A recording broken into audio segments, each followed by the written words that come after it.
Today is June 13th, 2023. I want to talk about the ongoing conflict in Ukraine, and I want to talk about the ongoing Ukrainian offensive. They are now well into their second week. I want to start by looking at liveuamap.com. This is a pro-Ukrainian live map, so keep that in mind as we take a look at it. And as you can see, this is the Kherson and Zaporozhye area, and here we see Ukraine claiming to have made gains, but as you can see, these are mere dents in the security zone of the front line. They have not even reached anywhere close to the main lines of defense, which are layered and extend all the way to the coast and all the way to Crimea. There are multiple main defensive lines. Ukraine has not even reached the first. They're still in the security zone. And if you zoom in very, very closely, you will see that these are tiny, tiny little villages that they have taken. And these are villages that have changed hands several times over the last 2 weeks. That is where they are right now. And I just want to show you on this BBC article, Ukraine offensive, what will it take for military push to succeed? And you see even their map, this hatched line here, this is the security zone, and this is where the fighting is taking place, and they show these tiny villages that Ukraine claims to be holding, and you can see the whole rest of the territory Ukraine still has to punch through. Now, a lot of these areas along the front have already been evacuated, and we can go to articles like this from Reuters: frontline residents evacuated to Russian-controlled ports before expected counteroffensive. This was all the way back in May. This was over a month ago, and that is what Russia had done. They had moved everyone back away from the front line. They knew the offensive was going to take place. They knew these frontline villages would be under heavy artillery fire. They knew it would be part of the security zone, and it would be targeted by both sides, Russia mounting its mobile defense in the security zone and Ukraine trying to storm through it to reach the first line of Russian defenses. Now, going back to the live map, there is also fighting all along the front line in the Donbas region. And as I've said in my last update, there could be up to 2/3 worth of Ukrainian offensive potential still left. They are hitting these two areas, as you can see. They may bank on Russian reserves being sent to these areas, and they may feel that yet another area, including even in the Donbas, is now under-defended, and they might try to launch an offensive in that direction as well. We just have to wait and see. How's the Western media covering the offensive now that we're into the second week? What are they saying about the offensive? Let's start with this article from CNN. Ukraine loses 16 US-made armored vehicles, group says, but Kiev's forces still gain territory. When they say gain territory, they're talking about this handful of villages that they are holding at the moment in the security zone. What does CNN say? They say Ukraine has lost 16 US supplied armored vehicles in the past several days, according to open source intelligence analysis, as the country's military announced its forces had captured 3 villages from Russia in an offensive in the eastern Donetsk region. The 16 US Bradley infantry fighting vehicles either destroyed or damaged and abandoned in recent days represent almost 15% of the 109 that Washington has given Kiev, according to this open source intelligence website Oryx, which has been collecting visual evidence of military equipment losses in Ukraine since Russia's invasion began in February 24, 2022. Well, Oryx is a war propaganda outfit. They spread war propaganda. And one of the things that they are very quick to say when talking about Russian losses is that this is only the visual evidence that they have.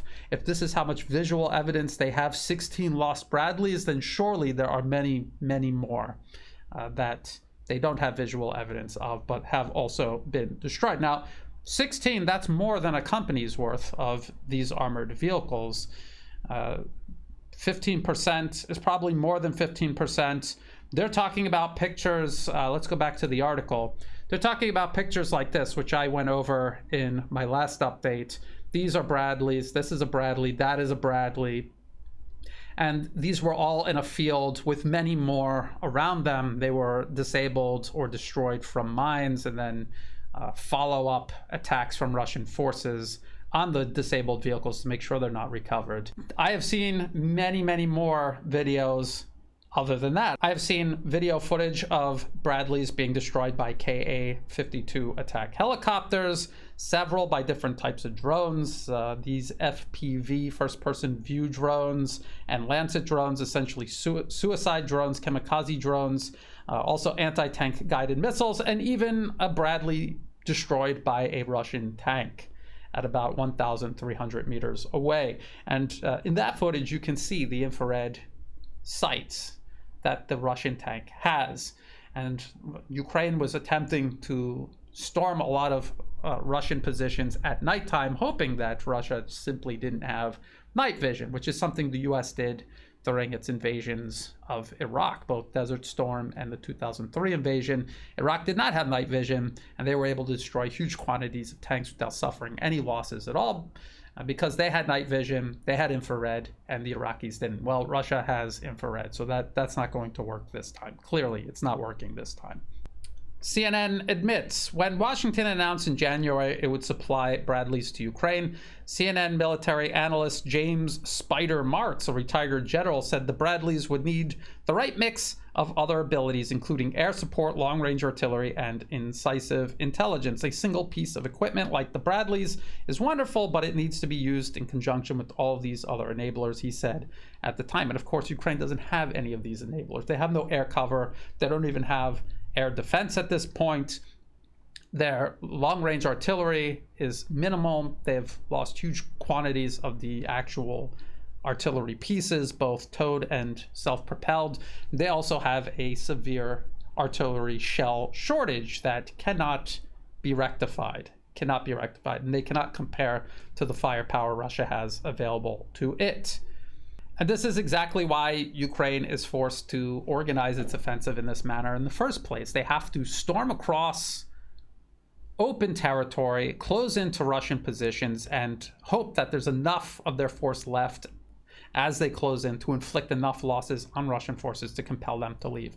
And the thing is that it does work. It does compel Russian forces to withdraw, but as they're withdrawing, they continue inflicting losses on Ukrainian forces, plus long-range weaponry continues inflicting losses on Ukrainian forces. Those Ukrainian forces then must withdraw before they're fully destroyed, and when they do, the mobile defenses of the Russian forces fill the void that they left, that territory that they temporarily took. And that is what's been going on the last 2 weeks now. Here's another article from Forbes. The Ukrainian army has already lost half of its unique Leopard 2R breaching vehicles. And they show this image, and this image is from a series of images, by the way. Here, Scott from Calibrated, I'll put the links to his Twitter and his YouTube channel in the video description below. You can see in this series of images, there's also Leopard 2 main battle tanks, Bradleys, and then as you go through the images, you see different types of breaching equipment, including these Leopard 2R vehicles. There's, I think, only 6 of them. 3 of them have been destroyed and are burning in this very picture here. And then just more destroyed equipment. And you see these pathways that they're trying to clear through the minefield. This is how they're trying to breach the security zone of Russian defenses, not even the first defense line. Here's what Forbes says: that engineers lost so many vehicles on or around Thursday doesn't mean the assault on Russian positions has failed yet. A frontal attack on enemy fortifications, a breach, is among the most difficult and potentially costliest operations in ground warfare. Even the best equipped, best trained armies expect to lose as much as half of the assault force during a successful breach. As it happens, the Ukrainian 47th Assault Brigade is just a week of hard fighting, has abandoned 3 of its 6 best breaching vehicles, its Finnish-made Leopard 2Rs. Other confirmed Ukrainian losses include a Soviet-style IMR-2 engineering vehicle and an ex-German Bergpanzer, but also Leopard 2 main battle tanks, Bradleys, and I think I saw some Max Pro MRAPs in there as well. They have lost half just trying to breach the security zone. Again, they have not even reached the first defensive line, and there are multiple defensive lines. In my previous update, I went over the New York Times article from last December, last year. They have spent over 6 months, the Russians, building layered defenses from where the fighting is taking place right now all the way to the coast and all the way to Crimea. So if you've already lost half of, they talk about 3 brigades, they have 6 brigades left.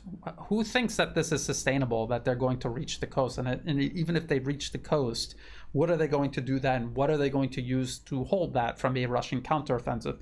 The whole reason they're making any progress at all is because Russian forces withdraw to avoid losing heavy casualties and losing large amounts of equipment. They fall back to avoid that. If they fall back all the way to the coast, it's because they want to preserve their fighting capacity while wearing down Ukrainian forces. We see Ukrainian forces clearly taking much heavier losses, as is expected during an offensive. This is what Forbes says about the total number of brigades that Ukraine has for this offensive. Ukraine stood up 9 new brigades with American and European equipment and assigned all of them to the 2023 counteroffensive. So far, just 3.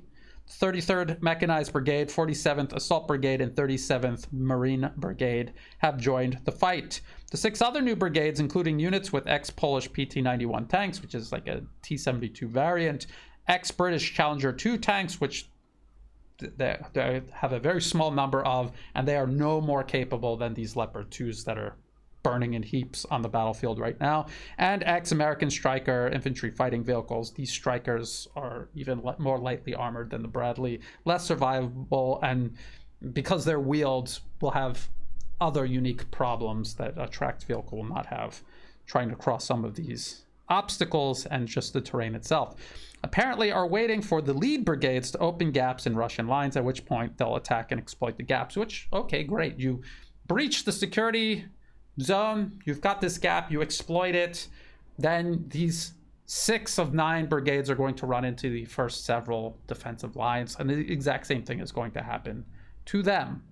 This is how Russia has been waging this entire conflict. This is why Ukraine is running out of equipment and manpower and ammunition. This is why Russia isn't. They have a greater military industrial output than Ukraine and its Western sponsors. They're also conserving their manpower and equipment by deliberately choosing to go on the offensive through these slow, incremental, grinding operations, and also falling back when in the defense. These layered defenses, this is what distinguishes Russian tactics and strategy from Ukrainian tactics and strategy. We've seen Ukrainian defensive strategies in Bakhmut. It's a stand and fight order. They just stand there and they fight until they're all dead, and they literally cannot stay there any longer. Whoever remains has to fall back. That's how they do their defense. Unsustainable in a war of attrition. And this war of attrition, this idea of a war of attrition, this is even mentioned in this BBC article. This is the one that I referenced earlier in the video. Ukraine offensive, what will it take for military push to succeed? Further down in the article, it says, Russia, as the vastly bigger country, can draw on more resources than Ukraine. And surely the people at the BBC realize that it's not just Ukraine, it's also Ukraine's Western sponsors. President Vladimir Putin, who started this war in the first place, knows that if he can only wear down the Ukrainians into a stalemate that drags on into next year, then there is a chance that the US and other allies will tire of supporting this expensive war effort and start to pressure Kiev to reach a ceasefire compromise. It's not even a matter of expense. The West doesn't care about how expensive it is. The real problem is they are literally running out of weapons and ammunition to give to Ukraine to continue this conflict. Speaking of giving Ukraine more weapons, as I normally do when the Department of Defense announces a new security assistance package for Ukraine, I go over it item by item. It just so happens that Voice of America here, which is US government-funded media, they went over the upcoming package. So it has not been posted on the Department of Defense website yet, but they go over it here in this article. US providing $325 million more in aid for Ukraine. And the article says the package is expected to include Stryker and Bradley armored vehicles that can replace those damaged and destroyed in the Ukrainian counteroffensive currently underway, according to 2 defense officials who spoke to VOA on the condition of anonymity ahead of the package's expected release Tuesday. I'm recording this on Tuesday, but I'm +7 GMT, so it's probably going to be on the Department of Defense's website either by the end of today or tomorrow. Sometime tomorrow. It also says the official said the latest aid also includes munitions for National Advanced Surface-to-Air Missile Systems, NASAMS, along with more rockets for Ukraine's high-mobility artillery rocket systems, HIMARS. It also says the aid announced comes amid reports that Ukraine has lost more than a dozen Bradley infantry fighting vehicles in recent days. I think many more than a dozen, probably we're talking a score or more at this point. Highlighting the military costs of the current counteroffensive. And that's not a good sign. You have to arrange these type of packages in the middle of a counteroffensive because the Ukrainians are losing so many vehicles. And it's hard to understand why they're doing it this way.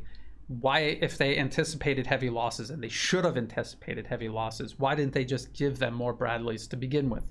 Is this a reflection of the reality that Russia is successfully, effectively hitting staging points all across Ukraine and destroying this equipment before it even reaches the battlefield? Is that a possibility? And they're just keeping it, say, in Poland and releasing it in small batches to minimize the possibility of it being found and destroyed all at once before it even gets to the front line. I don't know. It just doesn't seem good that you're in the middle of the offensive and you admittedly have to send more vehicles because so many are being destroyed.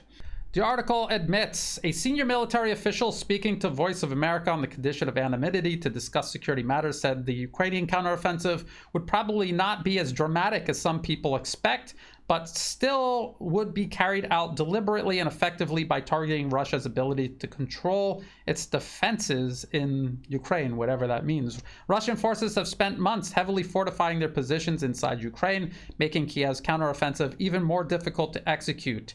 It's harder to go on the offensive than it is to be on the defensive. This is a well-known fact. Ukrainians have entrenched,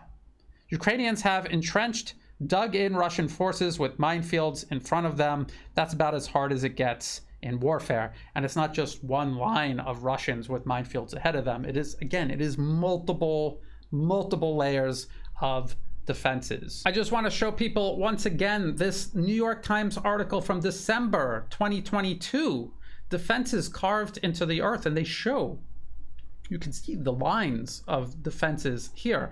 And this would be considered one defensive line, and they have multiple lines like this going across the map. And they even illustrate this. They show the areas where the defenses were built. So this is exactly where Ukraine's offensive is taking place right now. They show the types of defenses. And Ukraine hasn't even reached any of these yet. The anti-vehicle trench, the dragon's teeth, the pillboxes, they have not even reached these yet. And then they show the positions, at least the ones that they could see as of December 2022. This is in the Donbas region. This is Bakhmut. Russian forces have completely taken the city of Bakhmut. If Ukraine were to take Bakhmut and attempt to push into the Donbas region, look at how many defensive positions they would have to cross to do so. Same goes for the Zaporozhye, Kherson, Crimea region. Look at how many kilometers, and that's just from Melitopol. That's how many kilometers of defenses Ukraine would have to cross in order to reach Crimea. It's about 100 to 200 kilometers worth of defenses they will have to cross depending on what their objective is. So I just think it's so important to keep pointing this out. It's hard for anyone to concentrate thousands or even tens of thousands of troops in just a few areas along the line of contact and not make some sort of progress. Ukraine will make some sort of progress. They could even make a lot of progress. In previous videos, I've even suggested the possibility of them taking back Bakhmut and running into those defense lines outside of Papasnaya. And I've also talked about the possibility of Ukrainian forces even reaching all the way to the coast. The problem is, considering the losses that they are suffering, when they finally reach their objectives, what are they going to have left to hold them? Because that's the other part of a successful offensive, is consolidating your gains. Is Ukraine able to do that? I think the answer is no. And I think if they do reach any of these objectives, it'll only be because Russian forces make the decision to withdraw. And as they do, they will continue grinding Ukrainian forces down. And wherever the Ukrainian offensive ends on the map, Russian forces will have preserved themselves much more so than Ukrainian forces, and they will have the advantage once again. This is exactly what happened at the end of the fall offensives Ukraine executed last year. This is what happened. They lost an entire army's worth of men and equipment, and they were left very vulnerable on the battlefield for almost an entire year before launching this new offensive. They were spending that entire time rebuilding their army for this offensive. What about after? So that we're in the second week of the offensive. The offensive will continue depending on how much ammunition and equipment and trained manpower Ukraine still has on hand, considering the extensive missile and drone campaign carried out by Russia before that to disrupt their preparations. They could have a month or more worth of offensive potential to continue fighting. But what happens after the offensive? What do they do after the offensive? There's a very good video by the Duran. I'm going to put a link to this in the video description below. And they're talking about after the offensive. We already hear talks amongst the most extreme voices across the West about deploying NATO troops into Ukraine to continue the fighting after Ukraine exhausts their combat potential, and even the prospect of sending nuclear weapons to Ukraine. I'm not even kidding. And when I heard that, I thought it was very difficult to believe, but I tracked down the article that they referenced in their video. This is AEI. This is one of these corporate financier-funded think tanks that direct U.S. foreign and domestic policy. Can Biden deter a Russian nuclear attack on Ukraine? Yes, if he gives Ukraine tactical nukes. This is by Michael Rubin, senior fellow. And Russia doesn't need to use nuclear weapons. They're clearly capable of destroying Ukraine's military incrementally, methodically, systematically, without the need of escalating this into nuclear weapons. It's the West that is desperate. When you hear the West talking about deploying NATO troops into Ukraine, talking about giving Ukraine nuclear weapons, that is because they are desperate. That does not sound like someone who is winning. That does not sound like someone who is confident about the way this conflict is going. And if you look at his other recent op-eds, like this, Russia is defaulting on weapon sales. The U.S. should fill the gap. Fill the gap with what? They're also defaulting. They also don't have enough weapons for their allies and also to supply Ukraine. So this is a senior fellow at a very large, well-funded think tank who is writing pieces that are frankly delusional. Let's see some others. Designate Belarus a state sponsor of terrorism. Preparing for Vladimir Putin's war crimes trial. Ukraine must be allowed to hit inside Russia to stop a possible new offensive. That was in January 2023. Ukraine has been attempting to strike targets inside of Russia. But the idea that you're going to stop or disrupt Russian military potential by striking inside the vast nation of Russia just illustrates how little these people actually understand of modern warfare. And they are the ones attempting to dictate policy that shapes modern warfare. So please check out that recent video by the Duran. I, of course, will continue keeping an eye on the offensive as it unfolds. If you thought this video was useful, please like and share. Think about subscribing. It's free to do. It helps the channel grow. Check the video description for other places you can find and follow my work. I am on Telegram. I'm on Twitter. My videos are all backed up on Rumble and Odyssey in case YouTube deletes my channel. Check the video description for all of the links that I referenced in this video, as well as for ways you can help support my work. I don't monetize my YouTube channel. If an ad pops up, feel free to skip it. It does me no good. If you do want to support my work, please do so through Buy Me a Coffee or through Patreon. Whether you're giving one-time donations or month-to-month donations, or even if you're just sharing my work with others, it's all greatly appreciated. It is what makes this work possible, so thank you. And as always, thank you for watching.